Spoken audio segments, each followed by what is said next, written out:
हमारे नए वीडियो में आपका स्वागत है। तो तंत्र साधना सिद्ध कब होती है, मंत्र सिद्धि कब साधक को प्राप्त होती है, मंत्र साधना किस तरीके से करने से तत्काल संपूर्ण फल देती है, ये अगर आप जानना चाहते हैं तो इस वीडियो को आखिर तक जरूर देखें। तो हमारे एक साधक थे जो 12 साल से माता बगलामुखी की साधना कर रहे थे, लेकिन वो हताश हो चुके थे, निराश हो चुके थे। उनको हमने विशेष ऐसी विधि बताई, उस विधि से साधना करते ही साक्षात माता बगलामुखी की उनको एक तरीके से स्वप्न में पहले दृष्टांत हुआ और उसके बाद 3 साल बाद प्रत्यक्ष रूप से दर्शन हुआ। तो माता बगलामुखी की साधना की, तंत्र साधना की, मंत्र साधना की एक ऐसी कुंजी हमने उनको बताई, एक ऐसा प्रयोग बताया जो आज हम आपको भी बताना चाहेंगे।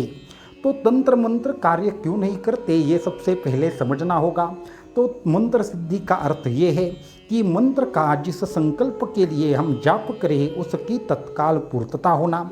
मान लो आपका कोई कार्य सिद्धि मंत्र है और उस कार्य सिद्धि मंत्र के फलस्वरूप आपका कोई भी संकल्प तत्काल सिद्ध हो जाएगा, ऐसा आपको लगता है, तो मंत्र का स्मरण करते ही, मंत्र का केवल मानसिक जाप करते ही उस कार्य का हो जाना, इसे संपूर्ण मंत्र सिद्धि कहते हैं। जब मंत्र सिद्धि प्राप्त होती है तो उस मंत्र के जो भी देवता है वो आपके लिए कार्य करते हैं, आपके इच्छानुसार कार्य करते हैं, आपको दर्शन देते हैं, आपके मन के संकल्प को पूर्ण करते हैं।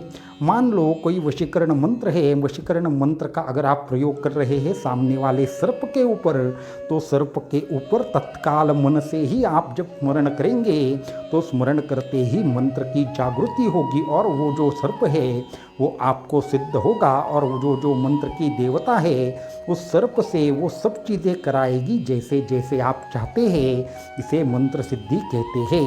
लेकिन बहुत सारे साधक अनेक सालों की साधनाएं करने के बाद भी ये मंत्र सिद्धि प्राप्त नहीं कर पाते, क्योंकि 3 प्रक्रियाओं को उन्हें ज्ञान नहीं होता। इन 3 प्रक्रियाओं को जब समझते हैं तब जाकर मंत्र सिद्धि प्राप्त होती है।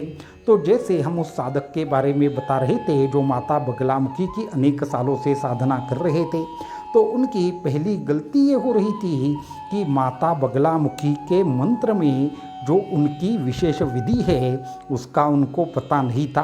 तो हमने उनको उसकी विशेष विधि बताई जिसमें माता बगलामुखी की साधना की विशेष मुद्राएं थी, विशेष प्रकार की मालाएं थी, विशेष प्रकार का कवच था और उत्कीलन विधि था। ये 2 चीज़ें महत्वपूर्ण है, उत्कीलन विधि और जो कवच है।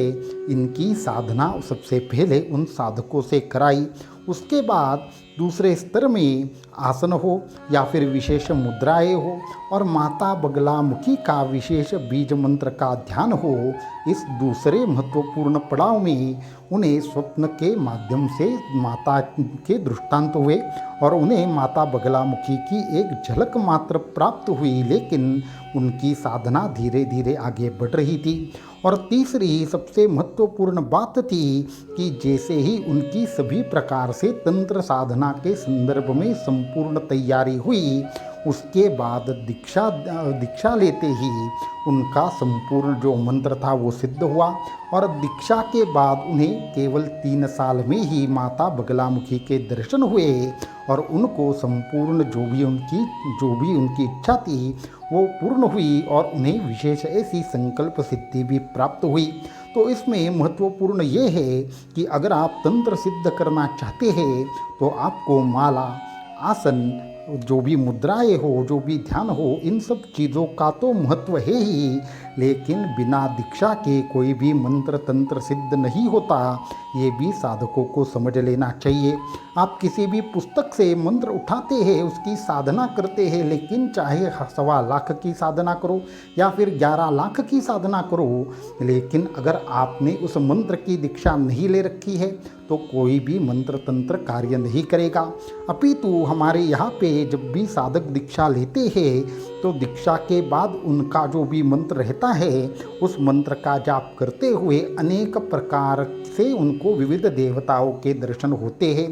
क्योंकि जब भी गुरु मंत्र देते हैं, जब भी गुरु दीक्षा देते हैं तो आपके अंदर बसने वाली कुंडलिनी शक्ति को एक तरीके से जागृत करते हैं और जैसे जैसे इस शक्ति की जागृति होती है उन आपके अंदर बसने वाली ऊर्जा का जो संचय है वो ऊपर की तरफ उठता है तो अनेक प्रकार के देवताओं की कृपा आपके ऊपर प्राप्त होती है, आपको प्राप्त होती है और अनेक प्रकार के तंत्र मंत्र अपने आप सिद्ध होना शुरू होता है।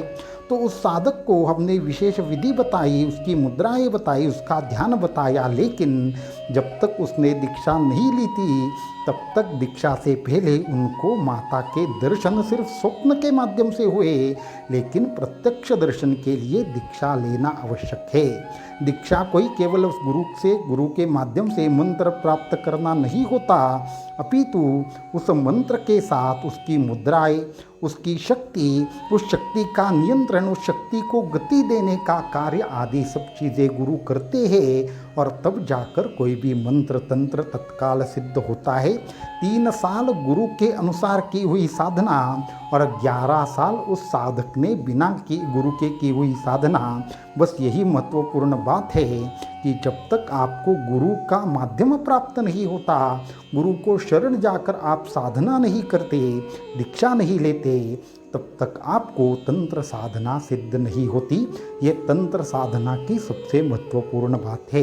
इसलिए जो भी साधक तंत्र मंत्र की साधना सिद्ध करना चाहते हैं, विशेष देवता की आपको विशेष तरीके से आपको अनुभूति चाहिए या आपको मंत्र की सिद्धि चाहिए, तो आपको सबसे पहले गुरु की शरण में जाकर साधना सीखनी होगी, साधना करनी होगी। दीक्षा लेकर उस साधना को करते हुए अगर आप धीरे धीरे आगे बढ़ते हैं तो आपको उस देवता की सिद्धि अवश्य हो जाती है। अवधूत चिंतन श्री गुरुदेव दत्त।